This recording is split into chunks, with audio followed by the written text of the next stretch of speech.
How to be eco-friendly, why to recycle. Some things to consider when you're not recycling is, do we want our children growing up in a world where they're surrounded by garbage? Another thing is, what happens to your garbage when you take it to the curb? Most of the time, it gets dumped in a landfill. The downside to landfills is that there's no separation between garbage and earth, so every time it rains, the chemicals and the bacteria from sitting, rotting garbage goes directly into our drinking water, which is pretty disgusting. Another thing about landfills is when they're full, what happens? A new landfill is created. Where will they put it? Who knows? Maybe they'll put it next to your house, and in the summer, your lucky nostrils will be blessed with the sweet smell of rotting garbage. In Colorado, there's mountains everywhere. Here on Long Island, when you see a mountain, it's a giant heap of garbage, which is pretty disgusting when you think about it. There's just mountains of garbage everywhere. Why is it bad to burn garbage?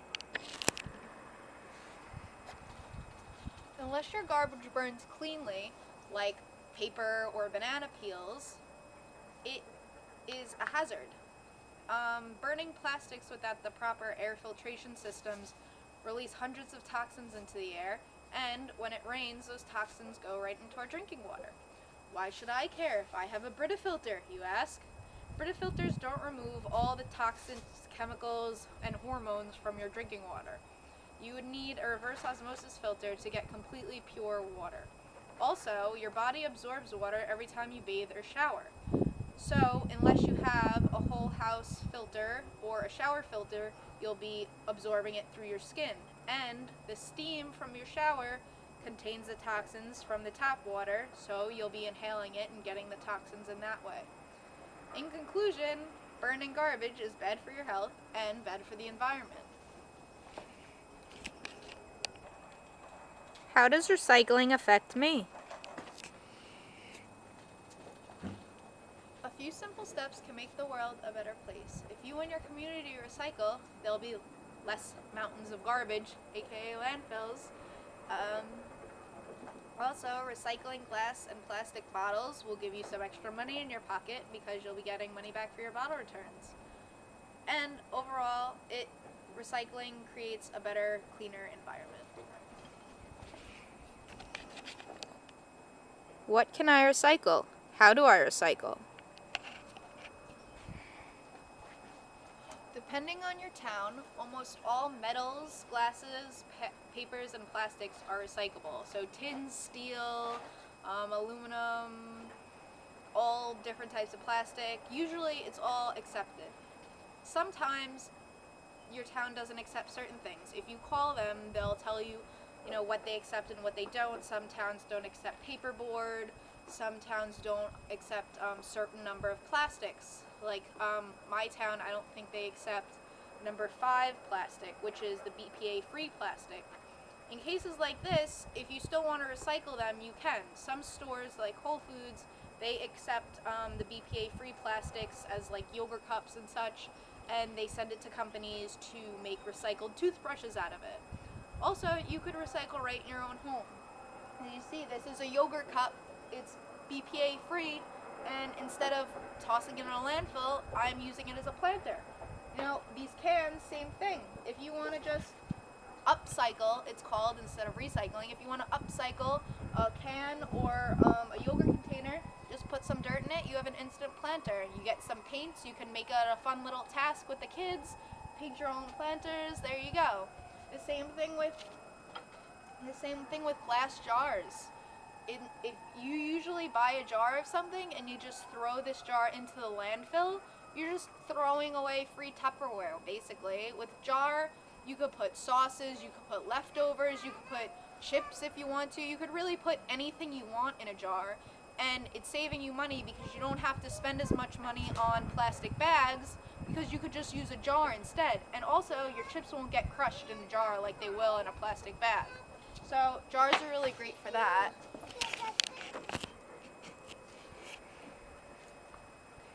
To start recycling, call your town or go online to find out their weekly recycling routine.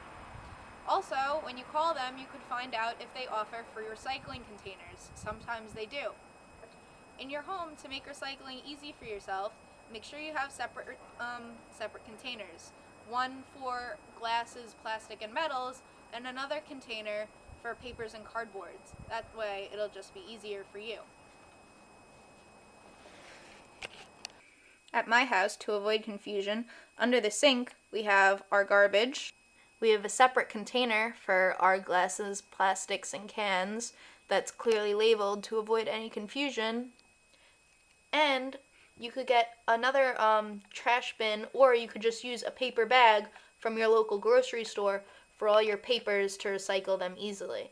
I like to use Trader Joe's bags because they have handles, so when it's full, I could just easily take it out into the bin or to the curb for the garbage men to recycle. Also, you could find special recycling containers at stores like Kmart, or you could just use a regular garbage bin and write on it which recyclable you want to put in it. What is composting? Okay, what else can I do to limit my waste? Composting is a great way to be eco-friendly, and it limits the trash you produce. It also is a great way to add nutrients to your soil. So, how do I compost, you ask? Composting is pretty easy. A lot of people make it seem more difficult than it really is. All you need to do to compost is get a sealable container like this one. This is my compost jar. I keep it under my sink. It's sealed so it doesn't smell, and when it's full, you just empty it out. All you need to do to compost is whenever you have organic biodegradable matter that can break down, you just put it in your compost jar instead of throwing in the garbage. Some things that are great to compost are eggshells, banana peels, romaine hearts, leftovers, bread scraps, really anything that can break down, even clamshells is compostable. Other things like chicken bones and other meat bones, they're good for compost, but unless you have it really fenced off or you have a composter bin, you wouldn't want to do bones because your animals or other animals can get the bones and choke on them, and you don't want any dead animals anywhere. So you really want to keep your compost separate from everything.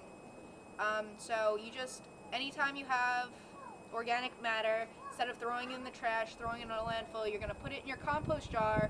When your jar is full, you just dump it out into a nice compost heap, maybe have it fenced off so your dogs don't get it in it.